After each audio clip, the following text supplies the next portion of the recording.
So Team USA won their 5th straight gold medal, can now call themselves world champions of the world. So what's your reaction just to that gold medal game, Team USA holding on to beat the French? Rashad, we'll start with you. I mean, what they supposed to win? Yeah, they were favored. Yeah. They're the best basketball players in the world. But It's just a little too close for our liking, wasn't it? A little bit. I feel like last week, and to your credit, last Thursday after USA came back against Serbia to get the win, you said the French weren't just going to be a slouch, weren't going to be a pushover. You thought they had a chance to win the game. And if not for that Steph Curry flurry in the fourth quarter, did the Euros not look good? The last two European teams to play against you, did they not look good? Yeah. Reasonable. Did they not give them a fucking battle? No. Okay, so let's just say 4 years from now, those 4 elders are gone. They in trouble. Oh, you saying Steph, LeBron, KD, if They gone. They in trouble. They in trouble. And listen, that's what Dennis was talking about. Y'all in trouble. So when y'all basketball ain't advanced enough to keep up with what we're bringing to the table now. So when the Olympics come to LA, we're not taking it home? It's gonna be closer than we think. I think after that though, what is that, 32? 30, what is that, 28? 30. So after 28? It's over after that. Oh yeah, it's Wemby and them. It's Wemby and them all day. All day. No chance. No chance. Because the basketball development, if you don't see it where it's at right now, and you see these 3 guys led the team, and if they not there, they might not even medal. Ooh, might not even medal. Or bronze again. Because they didn't do anything to set these next level guys up. Jason Tatum played in 2000, did a great job, came back. On that 2020 squad. And he's in the non-factor. Now, you're not setting him up to be the guy that's taking the throne. You're not setting up Ant Edwards to be the guy that's taking the throne. You let these 3 older guys come in and lead the team and show that these other guys in the Euro basket, they're looking like, we ain't scared of them. What about a guy like Devin Booker? Well, Dev had an opportunity to show dominance, but he's still playing a role. So his role is looking like a role player. He don't look like nobody's gonna come out and take KD's spot and be the guy that's gonna do what KD's doing. They didn't set it up like that. That's why it all looked crazy out there. What about AD? I mean, Anthony Edwards. Anthony Edwards is probably the only one with enough confidence to step into that role. But right now, he was placed behind. I mean, you'll have Ja. It's not enough, man. You see the confidence Boggy had, boy? Boggy had real confidence out there. He had 19 points in a Euro basket game. He coming back next season like, man, I can be that guy. Boggy, Wamba. It was a lot of, okay. So, Brandon, what's your reaction to Team USA winning their 5th straight gold medal with a thrilling victory over the French? No, I mean, it was expected. I mean, to have KD and LeBron and Steph on the same team, I mean, you guys are watching the greatest era of hoop ever. Oh, so, okay. You know, to me, I think this is the greatest hoop era ever. You know, you got LeBron, you know, Steph and KD. I mean, you know, what they've done for the game has been tremendous. So, you know, shout out to them for ending it the right way. For Gil, obviously, you were out in France, earlier part of the Olympics, back here in America now. Back in, August, after the disappointing finish in the World Cup, said LeBron was coming, he was bringing his Louis with him. Prediction held firm. So no, I mean we had some Gucci. We had some Gucci inside the luggage. They snuck some Gucci. They snuck some good. They snuck some wasn't Gucci all Louis V. It was some Gucci. Lower than a little bit lower. Yeah, you know the bottom end Gucci. I mean, you know the one at Lenox Mall. You know the one the strippers going by. The G's going the other way. You know when the strippers go, they leave work, they go to buy the Gucci. The other way. Yeah. It ain't that high class European Gucci. You know, we snuck some of that in the luggage. It's okay. Damn. It still works. We still prevailed. You know, it's like one of those when they're coming off the belt. Hey, who luggage is this? Who running it? Oh, that's mine. That's mine. You know, okay. It's okay. We still sealed it. Still got the gold medal. That's a most important thing. But Brandon, you talked about it. Just how special of a moment was it watching LeBron, Steph, and KD joining forces on this Team USA squad? First time they've all 3 been on the same team. All did their thing at various points throughout the Olympics. Yeah, very special. I mean, we'll never see it like this again. So I think the last time it was Kobe, Kobe, Bron. Nah, that was it. Melo, I mean, Nah, it was really no third one. I mean, Melo, Dwayne, and Cole. Bron, The first. because they came into the draft together. They had their moment. yeah. Got redemption. Yeah, they took third. I mean, Cole, Bron, KD, Melo. I mean, any of those would have been, a big three. This is a powerful big three because It's the best where three. they are in their careers, right? Yeah. And they're still at a high level, right? When you talk about the 92 team, Magic and Bird wasn't at the high level anymore, right? So the names themselves, we can say they're bigger names worldwide, but when it came to basketball, no, right? Both the other two were kind of retired already. Yeah. But it's wild even, I think, Steph going into year 16, KD going into year 18, LeBron going into year 22, for those guys to still be playing at such a high level, still effective, dominating the entire world, the best the world had to offer. It's the best big three ever in the U.S. Best big three in U.S. At U.S. basketball? Ever. Is it not fair to say that when we look back at the 92 team, how easy it looked for them, that they can't look at it now and say how easy it is for Brian, KD, and Steph? Because when you look at how we came into the game, the competitive levels it was, because we were all the same age and all that kind of shit, how much we had to compete against each other to get to the high level. Now that you're there, you're looking down and you're looking back and you're saying, I know who's coming at me. There's no one else in front of me. I can only look back now. So KD, Bron, and Steph are all looking like, y'all, this is easy for us. It should be easy. We're older. So for them to do what they're doing, it's like, is it the same as what they were doing in 92? No, but Because of the competitive level, as far as the understanding of the game, like they knew the dream team could just outplay them athletically and all that, but they all knew how to play the game. The same with this, like Bron, KD, and LeBron know how to play the game well enough that at this age, they can still dominate. And I think it would say the same if you was healthy right now, you would still right now be killing. yeah, see, there's a big contradiction with the whole 92 team compared to the rest, right? Everyone says that they're the best team ever, but then they said there was only 5 to 7 pros that they ever competed against. Yeah, and we don't even know if the pros those pros people they actually played against. I think it was only like four or five in the actual Olympics, and then a couple other guys went on to go to the NBA at points in their So there career. was only 4. But at that moment, did the USA team play against any of those that were pros? ooh, I think, Right? yeah, they played See, against. I know there were pros in the tournament. Yeah, they played against like They played yeah. about 3 or 4 of them, 3 or 4, right? yeah. So when you look at the footage, okay, they beat the shit out of people, but the pro level itself was mediocre. Yep. So to say the rest of the world caught up tells you it's supposed to be harder, Yep. right? So you're not crediting them for playing a harder group of Europeans.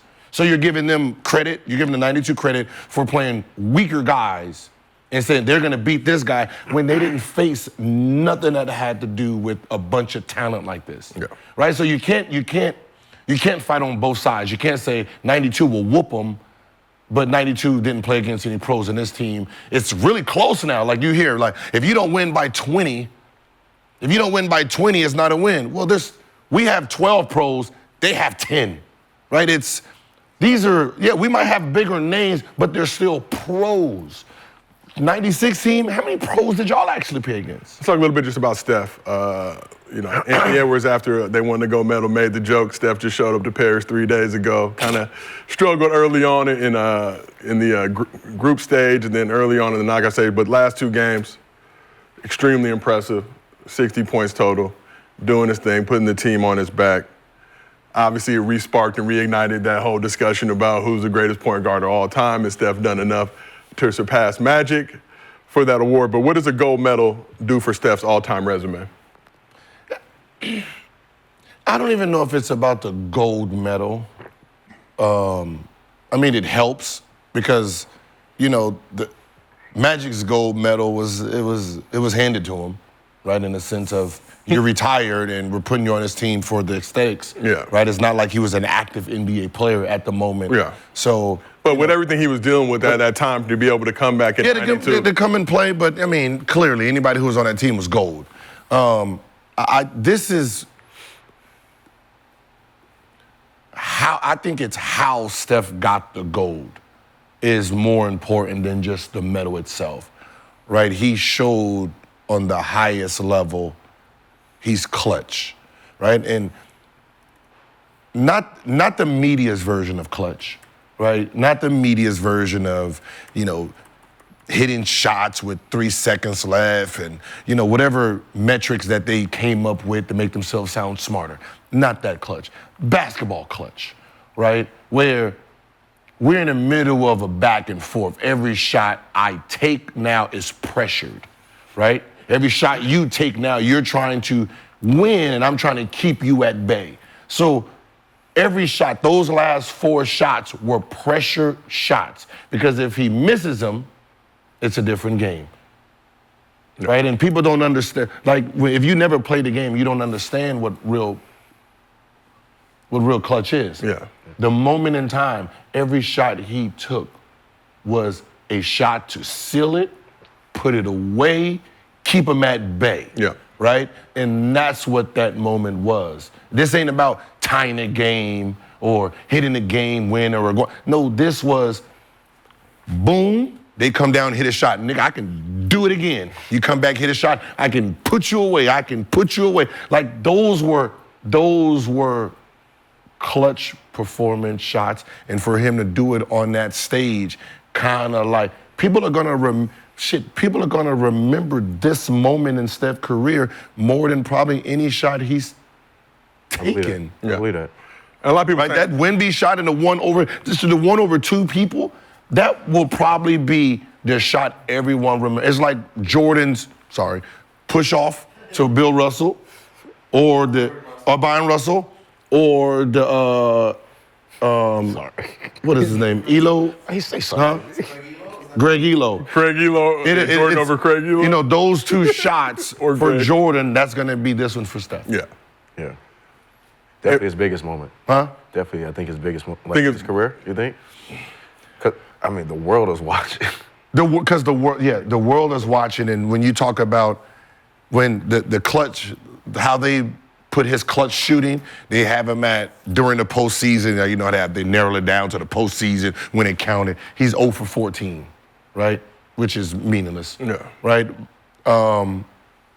This right here, kind of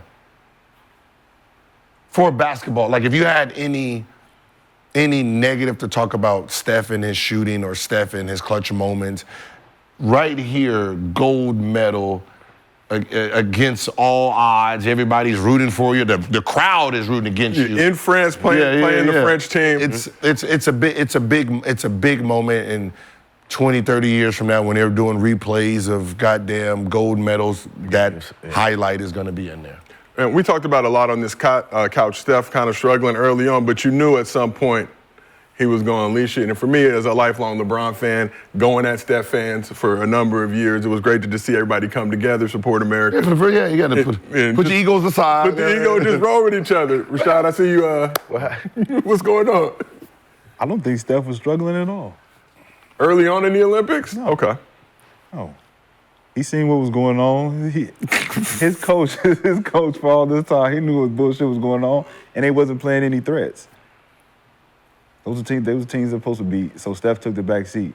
When you need me, call me. I'll be there. Y'all know that song?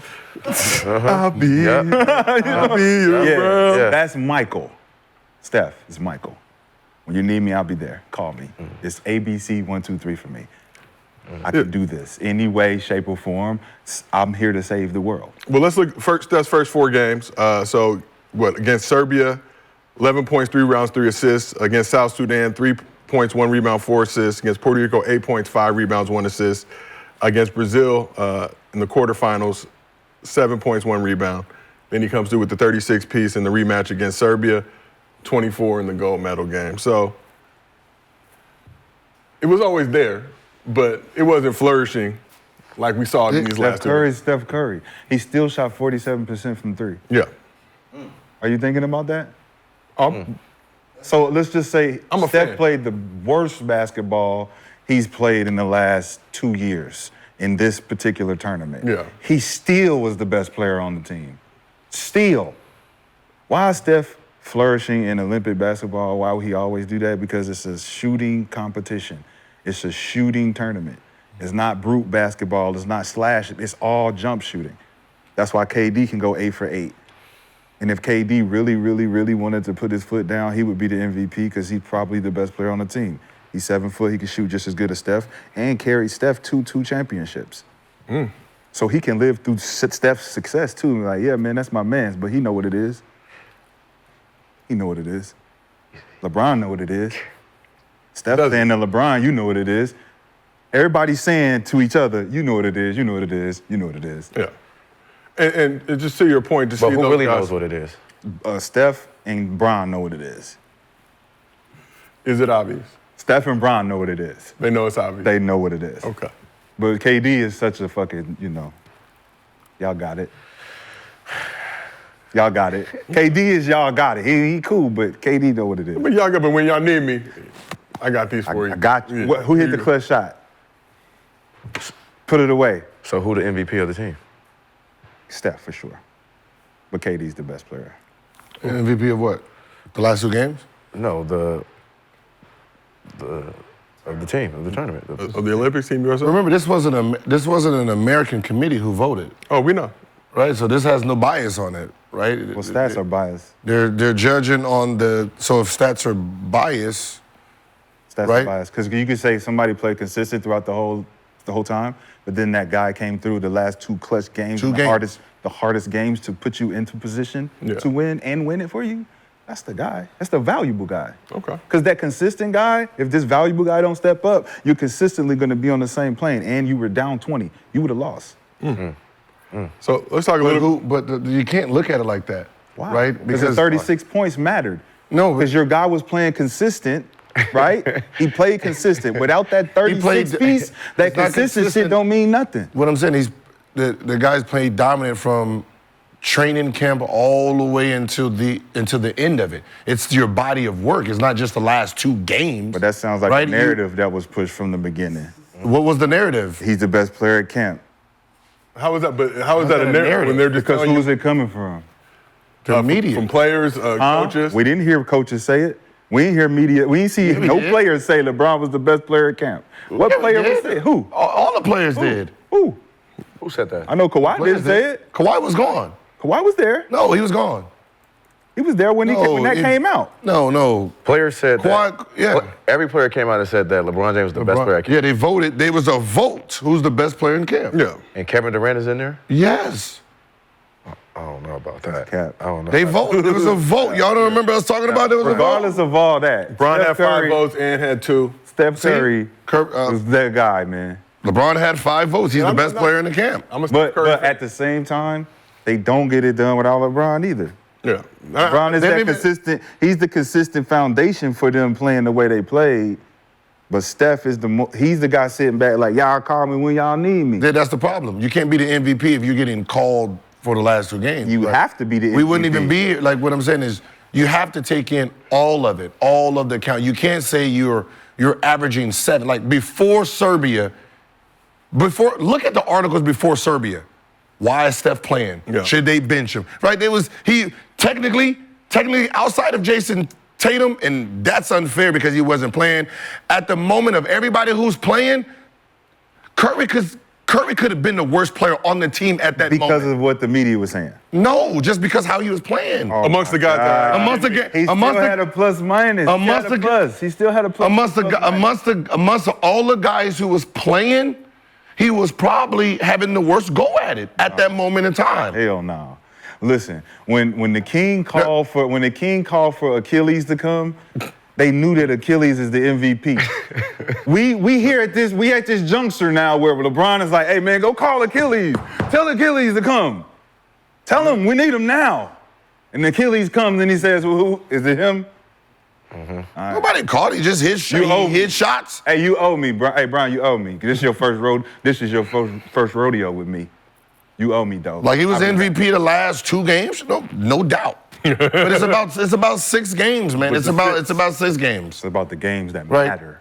Right. When you say he shot 47%, before those 2 games, what was he shooting? So he was 5 for 20 from 3 in the first 4 5 for 20 for 3.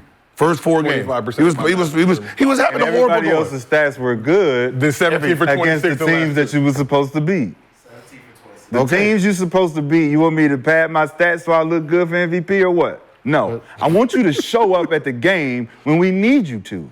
Okay, but That's what MVPs do. But the award is the MVP of the tournament, first team of the tournament. But I I think it's just for the knockout stage though. So not. No, those. Who's the biggest threat on the team? I think for 3. Who? Who's the biggest threat on the team? You know who the biggest Who the biggest threat? Yeah, the biggest threat. Durant. The biggest threat had to be Steph Curry. Kevin Durant. Kevin Durant is the biggest threat. They were leaving KD and LeBron just to go guard Steph. That was I've never seen. I've never seen that either. I've never But seen. in the no, moment- I've never seen that. but That was an NBA nigga. There was 2 NBA. It was They left KD and Bron over there like, yo, we y'all gotta go go ahead. get that. Why But the don't F leave him He's though. gonna make But that's in that moment in time. No, I think that's. We were talking I think that was the whole Olympic. That But that's the problem. You're trying to take a moment, a 2-minute moment, and pretend that it happened the whole. No, we're talking about the If whole Steph Olympics. Curry- The whole Olympics. That did not happen the whole Every Olympics. time Steph caught the ball, we knew he was gonna shoot it and make it, bro. That's how we're watching the Olympics When? this year. No, this the year. last 2 games. No, I'm saying you- just when Steph's on the floor, you know when he shoot it, he got a potential of making 50% of it. No, facts. So But you're that- watching and that's- him during the Olympics this year, And that's- just sitting there and you're like, the pressure's on, but if Steph Curry, as soon as he turns this bitch on, it's over for everybody. Facts. I mean, but that's what I said. He was having such a horrible go at it those first 4 games. We're like, man, if Steph hit any shots, it's over. But if we know But anything that's his about first Steph, Olympics, right? Steph Yeah. shooting That was his slump. first Olympics. He wasn't having a slump or anything like that. The shots just wasn't going down. So for me, I'm like, what's Steph figure out as a shooter? Once you like, oh, there it go. It's over. But you wouldn't call that a slump though. No. Okay. It's trying to figure it out. Because I'm playing 21, 17 minutes, 18 minutes, that's 21 fair. minutes. I'm trying to find out what fucking lineup he even gonna go with so we can all get comfortable here.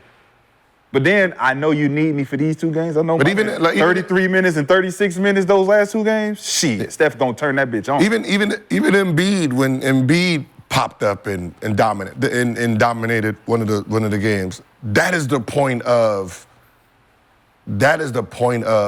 the team we have, right?